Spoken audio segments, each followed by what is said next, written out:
I'm Kateri. I'm Rachel. A couple of weeks ago, I was driving in my car, and I passed a church called the First Christian Church.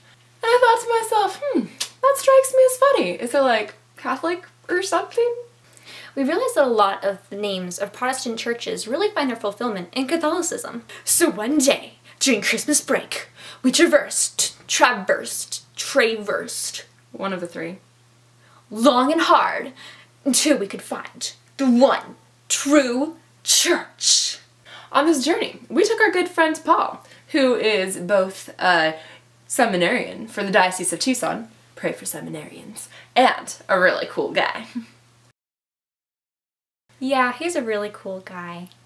We also took our brother Benedict, who is also a cool guy and will perhaps one day be a seminarian. Pray for future seminarians. Haha! And forgive us, we kind of had fun arguing why these churches we found are actually secretly Catholic.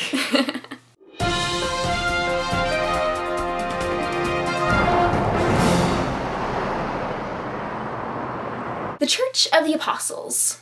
It's kind of interesting to think. Each and every one of the bishops that we have today is actually a direct descendant from one of the 12 apostles. Also, you can look at different early church fathers' writings, and those are really interesting because their beliefs are really, really Catholic. The things they taught, the structure of their church, and their weekly gatherings. Those are definitely worth reading.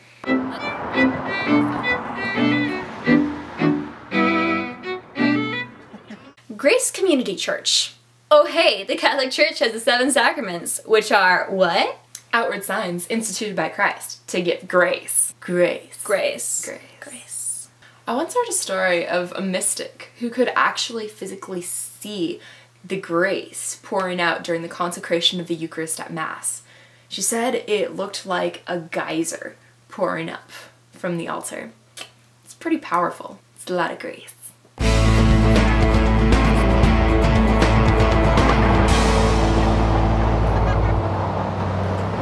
Alive Church. It's a good name for a church. The Holy Spirit is alive and working. So alive.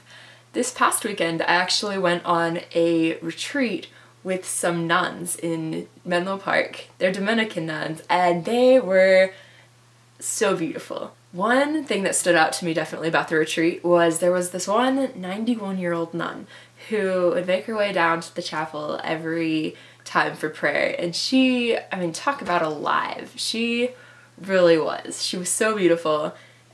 She was really funny too. I think that if everyone could get to meet and pray with joyful nuns like these, there would be far less unbelievers in the world. Like, there would only be like 2 atheists left in the world. Give or take 2. Friends Community Church. One of the things I love about the Catholic Church is that saints were often good friends with other saints. Holiness attracts holiness. St. Francis and St. Clare. St. Teresa of Avila and St. John of the Cross. St. Ignatius of Loyola and St. Francis Xavier were roommates. St. Ambrose was St. Augustine's mentor. The Church of Christ. Well, take Christ away, and we have no other reason for doing anything that we do. So, this week, hey, invite someone to Mass at the one holy Catholic and Apostolic Church. Read up on some early church fathers. We put some of those links in the description. Go high-five your favorite priest or religious sister. And be holy. We're translating Be a Man into Latin. We've only just started. We got the first part. Ready? 1, 2, 3, 4. Estovir must be swift as a coursing river. Estovir with all the force of a great typhoon. Estovir with all the strength of a raging fire. Mysterious as the dark side of the moon.